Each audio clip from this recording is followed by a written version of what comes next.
আসসালামু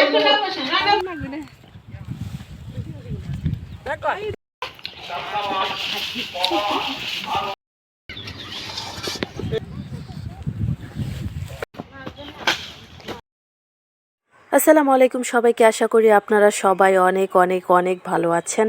আমার cute cute দাদারা, আমার কিউট কিউট দিদিরা, আমার ভাইয়েরা বোনেরা যারা যারা আছেন, যারা যারা এখন ভিডিওটা দেখছেন, সবাইকে বলছি কেউ আজকে আমাদের এই ভিডিওটা স্কিপ করবেন না, কারণ আজকের ভিডিওটা কিন্তু খুবই মজার হতে চলেছে।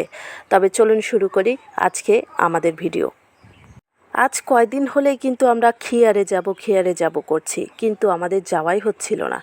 আজকে অনেক ভালোভাবে ভাইয়াকে পটিয়ে, আমার হাজব্যান্ডকে পটিয়ে আমরা সবাই চলে যাচ্ছি খিয়ার দেশে। অলরেডি আমরা এসেও গেছি। এখানে এসেই যা দেখলাম তা আপনারা দেখলে অনেকটা হতভম্ব হয়ে যাবেন। এখানে অধিকাংশ ঘরই কিন্তু ছিল মাটির ঘর, আর অধিকাংশ মানুষই এমন এক ভাষায় কথা বলছিল আমরা প্রায় বুঝতেই পারছিলাম না তাদের আঞ্চলিক ভাষায়। আপনাদের সাথে কথা বলতে বলতে কিন্তু আমরা বাড়িতে এসে গেছি। আমরা কিন্তু প্রায় 2 ঘন্টা জার্নি করে এখানে এসেছি। এসেই যা দেখলাম, এসেই দেখছি এখানে বাড়ির কাজ চলছে।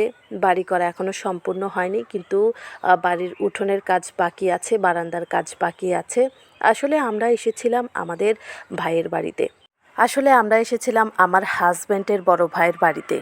তিনি আমার হিসেবে ভাসুরি হন, কিন্তু আমি তাকে ভাইয়া বলে ডাকি। প্রথমে এসেই আমি রান্নাঘরে চলে গেলাম যে ভাবি কি কি রান্না করেছে, আজকে দুপুরে আমরা কি কি দিয়ে খাবো। তখন আমি এসে দেখছি যে তিনি পেঁয়াজ ফোড়ন দিচ্ছে কিছু একটা। তারপরেই আমি পাতিল খুললাম। পাতিল খুলে দেখলাম অনেক সুন্দর ডাল রান্না করেছে, যা অনেক সুন্দর ঘ্রাণ বেরিয়েছিল। তারপরে দেখলাম ভাবি গরুর মাংস রান্না করেছে।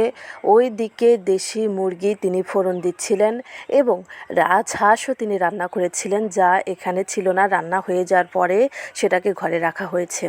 এই দিকে চতুর্দিকে এত পরিমাণে মুরগি ছিল যে রান্নার ঘরে বারবার ছুটে আসছিল। আমি বারবার তাদেরকে তাড়িয়ে দিচ্ছিলাম। দেখুন, রান্নাটা অনেক স্বাদ হয়েছিল, অনেক মজা হয়েছিল। যদি আমরা খাইনি, কিন্তু দেখেই বোঝা যাচ্ছে অনেক ঘ্রাণ বেরিয়েছে। ভাবি তো খুবই খুশি, ভাইয়াও খুশি। আমরা সবাই এসেছি, এই প্রথমবার, আমরা এর আগে আসিনি। যদিও ভাইয়া আমাদের গ্রাম থেকে এখানে একবারে চলে এসেছে, তাই আমাদের একটু মন খারাপ হয়েছিল তখন। কিন্তু এখানে এসে দেখলাম অনেক সুন্দর বাড়িঘর করেছে, সবাই অনেক ভালো আছে। এটা দেখে আমাদের মনও ভালো হয়ে গেল। আমি এসে রান্নাঘরে বসে পড়েছি, সব কিছু খুলে খুলে দেখলাম, চেখে চেখে দেখলাম, খুবই ভালো লাগলো আমার। আমরা কিন্তু আজকে প্রথমবার খিয়ারে এসেছি। যদিও এটাকে খিয়ার বলা হয়, তবুও এই গ্রামের নাম হচ্ছে পালাশন।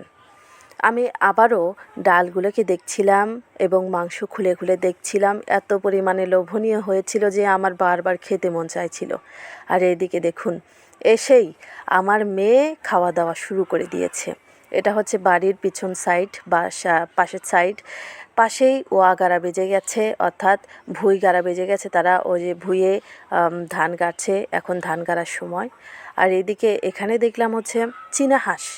এ বাড়িতে প্রচুর পরিমাণে চীনা হাঁস পালন করা হয়। আর এদিকে একটা গাঁদা ফুল গাছ ছিল, আপনারা কী ফুল বলেন কমেন্টে জানাবেন, আমরা কিন্তু এটাকে গাঁদা ফুলই বলি। আর এদিকে পেঁয়াজের পোল তুলে রাখা হয়েছিল। এই পেঁয়াজের পোলগুলোকে অন্য ভুঁইয়ে রোপণ করা হবে বলে মালসাই করে এখানে রাখা হয়েছে। এই পেঁয়াজের পোলগুলো কিন্তু গরম ভাতের সঙ্গে খেতে খুবই ভালো লাগে। আপনারা কারা কারা খেয়েছেন কমেন্টে জানান। আমি আবারও রান্নাঘরে চলে আসলাম যে ভাবি কি রান্না করতেছে, খুবই ঘ্রাণ বেরিয়েছে। পরে এসে দেখলাম যে ভাবি এখানে পোলাও রান্না করতেছে, যা এখন বলা হয় প্লাউ। আসলে আমরা এটাকে পোলা বলি, আর অনেকেই বলে প্লাউ, আবার অনেকেই বলে পোলা। অনেক সুন্দর ঘ্রাণ বেরিয়েছে, তাই আমি ছুটে রান্নাঘরে চলে আসলাম। আমার বারবার রান্নাঘরে আসা দেখে ভাবি বলতেছে, তোমার কি খিদে পেয়ে গেছে নাকি? পরে বললাম, হ্যাঁ, তাড়াতাড়ি খেতে দেন, অনেক জার্নি করে আপনাদের বাড়িতে আসছি। পরে ভাবি তাড়াতাড়ি আমাদেরকে খেতে দিল। খেতে এসে যা যা দেখলাম, আমাদের জন্য ডিম রান্না করা হয়েছে, ডাল রান্না করা হয়েছে, গরুর মাংস ছিল, দেশি মুরগি ছিল, আলু ভাজি ছিল এবং আলুর শাক ভাজি ছিল, যা খুবই লোভনীয়।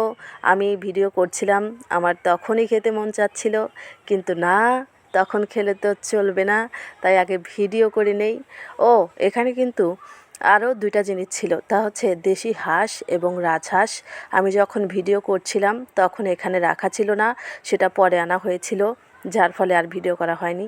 আমি প্রথমেই ডিম নিয়ে নেই, কারণ আমি যে কোনোই অনুষ্ঠানে যাই না কেন আগে ডিম খাবো, কারণ ডিমটা আমার খুবই পছন্দ। আপনারা কারা কারা ডিম খেতে ভালোবাসেন অবশ্যই কমেন্টে জানান। তারপরেই আমি গরুর মাংস নিয়ে নিয়েছিলাম। গরুর মাংসটাও কিন্তু আমার খুবই পছন্দের। 1 পিস মাংস হলে আমার 1 থালি ভাত খাওয়া হয়ে যায়। সবাই তুলে তুলে নিচ্ছিল, সবাই খুবই মজা করে খেয়েছিল। আমার ভাবি খুবই ভালোই রান্না করতে পারে, সবাই খেয়ে তার প্রশংসা করছিল।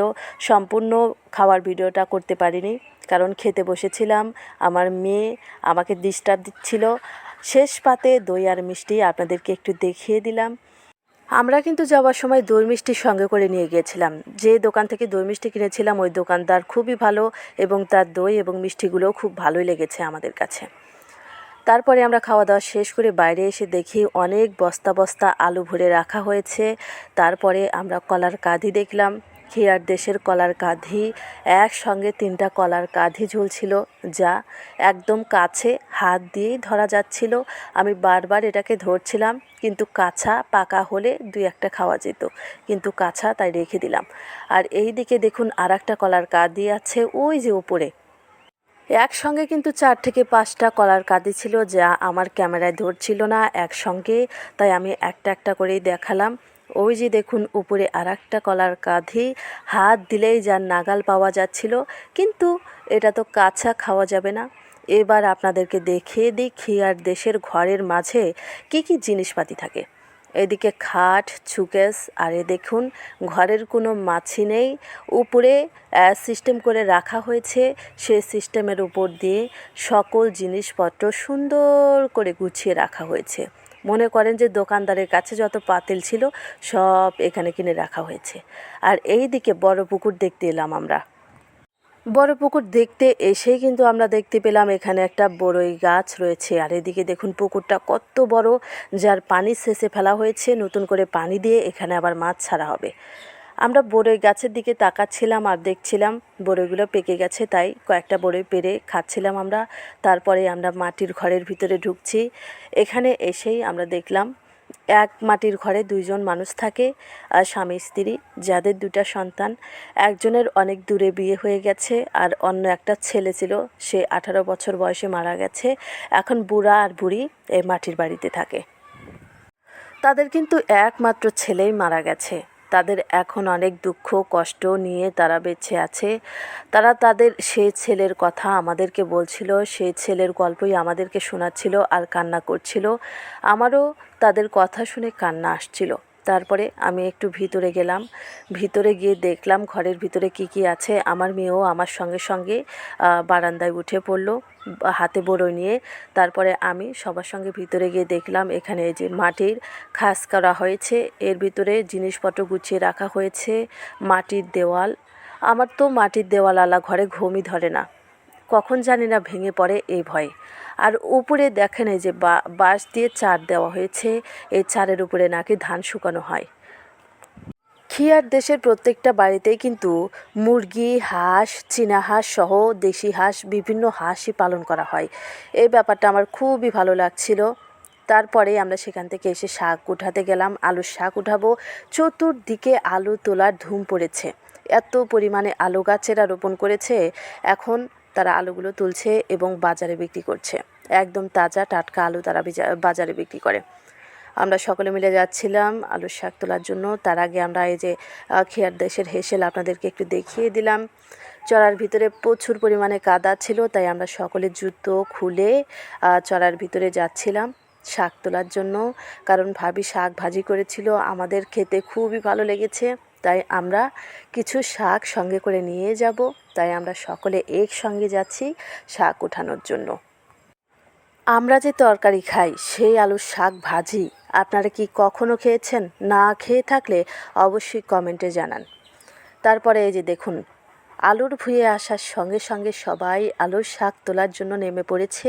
পাল্লাপাল্লি করে সবাই আলুর শাক তুলছে, আমারও তুলতে হবে। সবাই বলছে তুমি শুধু এমনি এমনি বাড়িতে নিয়ে যাবে, ওটা হবে না, তাড়াতাড়ি তোলো।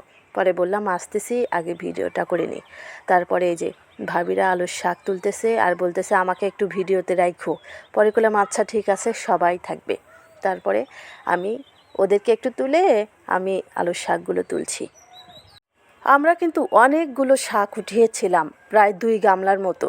এই 2 গামলা শাকই আমরা বাড়িতে নিয়ে আসি এবং বাড়িতে নিয়ে এসে ভেজে খাই। আমি আপনাদেরকে একটু দেখিয়ে দিচ্ছি, প্রচুর পরিমাণে রোদ ছিল, যদিও শীতের দিন রোদ ভালোই লাগছিল। আর এদিকে রোজাও শাক তুলছে, সবাই একসঙ্গে হাতে হাত মিলিয়ে শাকগুলো উঠাচ্ছিলাম। আমার হাতে দেখুন আমি অনেকগুলো উঠিয়েছি।